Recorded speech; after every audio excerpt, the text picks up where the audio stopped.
Good morning. Depreciation and other rebates हमने start किया था, उसके अब क्वेश्चन देखते हैं हम। सबसे पहले अनसॉल्व्ड क्वेश्चन नंबर 2 है, देखो सेकंड क्वेश्चन।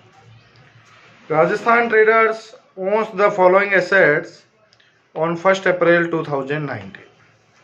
1 अप्रैल 2019 को कुछ एसेट्स है, उनका ओपनिंग बैलेंसेस दिया हुआ है। मशीन ए 4 लाख रुपए WDV है उसका, और डेप्रिसिएशन की रेट 15% है, मतलब ये एक अलग ब्लॉक है, ठीक है ना। मशीन बी और सी दोनों में डेप्रिसिएशन की रेट 30% है, मतलब ये एक ही ब्लॉक में आएगी दोनों मशीन। और फर्नीचर एक 10,000 रुपये का 10% के ब्लॉक में है, मतलब कुल मिला के ये 3 ब्लॉक तो ये हो गई है। उसके बाद ये बता रहा है कि कुछ एसेट्स और खरीदी साल के बीच में उसने। एक तो मशीन डी खरीदी है 3 लाख रुपए की 17 जुलाई को, और 30% वाले ब्लॉक की है ये, तो 30% वाले में चली जाएगी। और फर्नीचर बी खरीदा है 20 सितंबर को, और ये 10% के ब्लॉक का फर्नीचर है, तो 10% के ब्लॉक में चला जाएगा। इसी तरह से कुछ एसेट सेल की है इसमें, जैसे मशीन ए बेच दी, बी बेच दी, फिर फर्नीचर ए भी बेच दिया है, तो बेच दिया वो लेस हो जाएंगे ब्लॉक में से, बताए रखा है मैंने आपको ये कह रहा है calculate the amount of depreciation allowable to SSC, जो करदाता को कितने डेप्रिसिएशन की छूट देनी चाहिए असेसमेंट ईयर 2020-21 में, ठीक है ना। और WDV जो है वो 1 अप्रैल की अपने को सबकी दे रखी है। पहले हेडिंग लिख देंगे, computation of allowable depreciation for the assessment year 2020-21। ये हमने फॉर्मेट बना लिया इसका। सबसे पहले तो आप लिखोगे फर्स्ट ब्लॉक।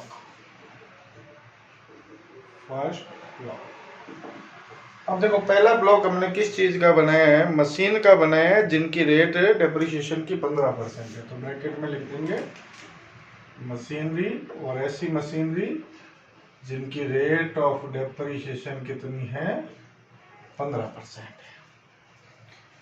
तो अब सबसे पहले तो वो जो 15% वाले ब्लॉक में एक मशीन थी ए, जिसकी 1 अप्रैल की WDV 4 लाख रुपए है, तो यहाँ लिख देंगे WDV on 1 April 2019, inner side में 4 लाख रुपए लिख लेंगे, या बाहर भी लिख सकते हो, वो कोई दिक्कत नहीं, कॉलम से कोई फर्क नहीं पड़ता। अच्छा, ये मशीन ए जो थी ना इस ब्लॉक की, जो 15% के ब्लॉक में थी, ये मशीन इसने बेच दी। कितने में बेची? 28 फरवरी को 3 लाख रुपए में बेच दी। तो लेस कर देंगे इसमें से sale consideration of machine, 3 lakh रुपए में बेच दी।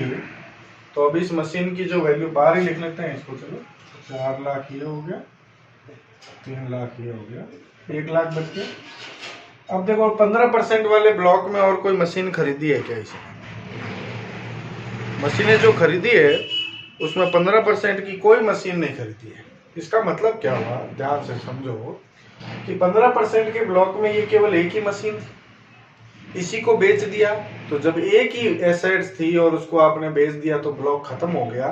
यहाँ पे जो लॉस हो रहा है आपका, ये शॉर्ट टर्म कैपिटल लॉस होगा, लेकिन इस मशीन को बेचने में कुछ खर्चा भी लगा है। तो शॉर्ट टर्म कैपिटल लॉस जब कैलकुलेट कर रहे हो, देखो खर्चे को आप नॉर्मली तो यहाँ पे नहीं लिखोगे, लेकिन यदि कैपिटल लॉस कैलकुलेट कर रहे हो तो उस समय खर्चे को भी कंसिडर करना पड़ेगा।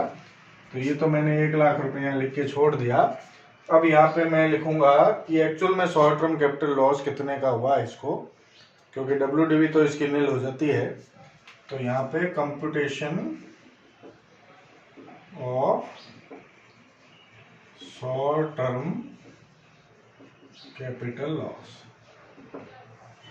कितने का हुआ, तो WDV तो थी मशीन की 1/4/19 को 4 लाख रुपए,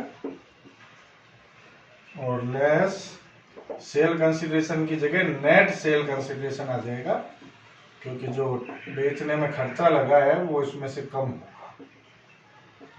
तो 3 लाख में बेची थी, लेकिन 3,000 रुपये का खर्चा लग गया, तो हाथ में तो इसके 2,97,00,000 रुपये आए हैं।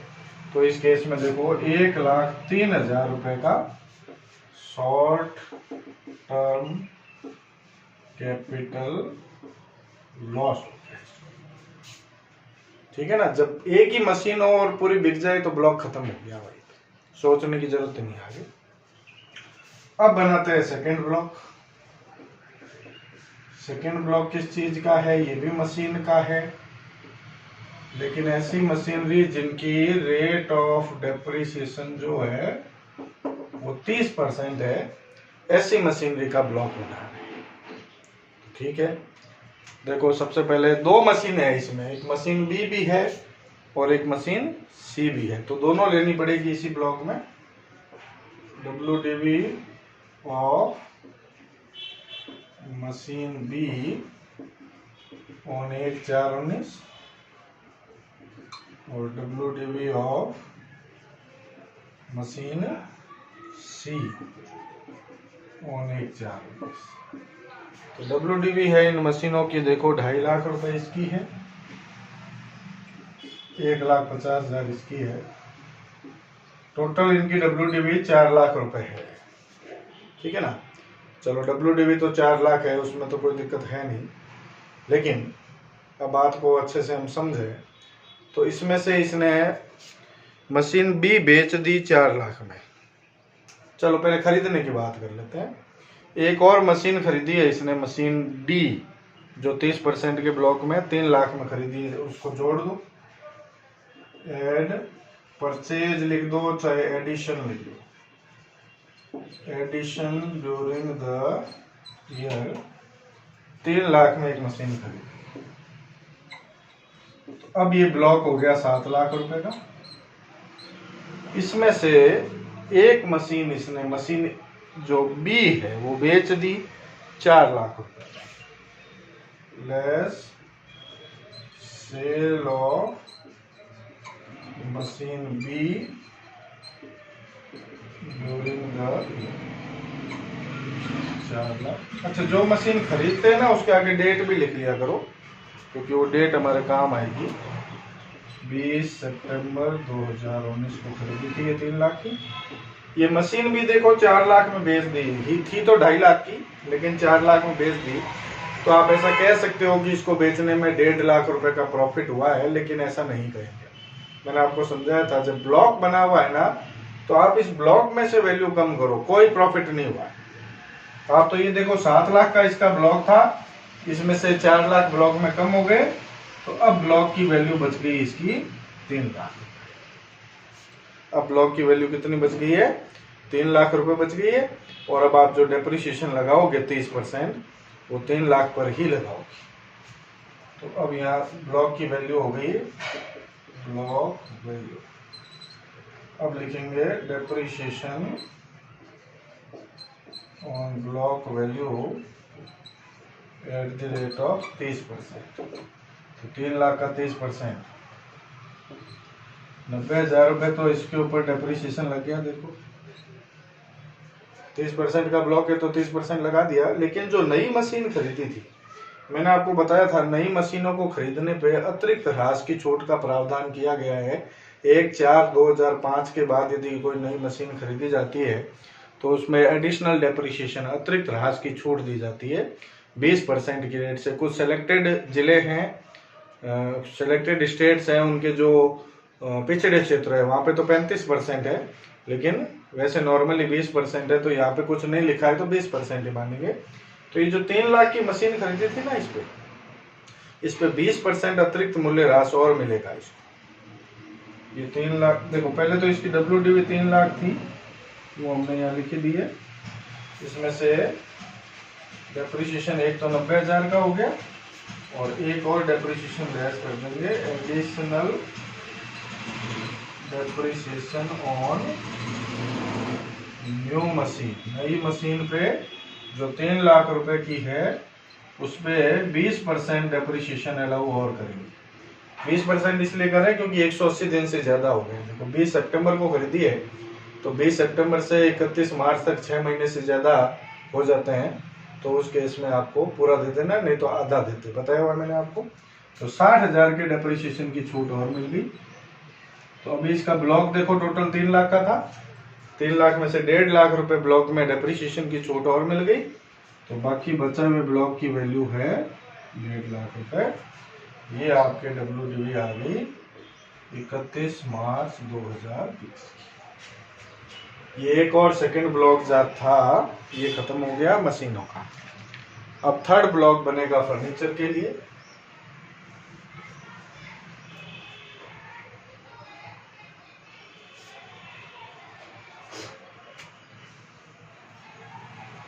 देखो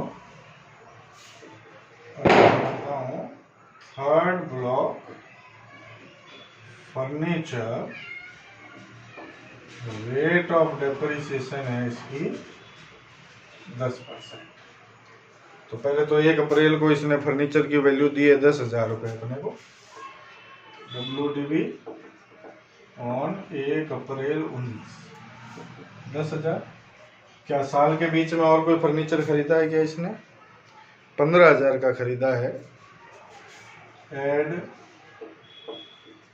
एडिशन ड्यूरिंग द ईयर, 15 10 25 हो गया। और एक फर्नीचर इसने बेचा भी है 30,000 रुपये में। ये पहले वाला जो फर्नीचर था ना, ये फर्नीचर ए था, ये खरीदा है, ये फर्नीचर बी है, और फर्नीचर ए बेच दिया, तो लेस सेल ऑफ फर्नीचर ए 30,000 में।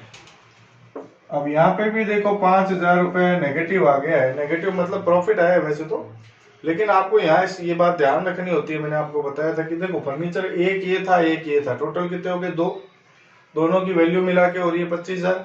बेच तो एक ही रहे, लेकिन एक ही बेचने में पूरा ब्लॉक खत्म हो गया।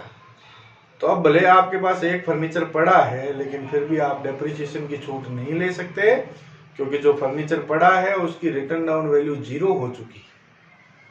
0 क्यों हो गई? क्योंकि ब्लॉक खत्म हो गया।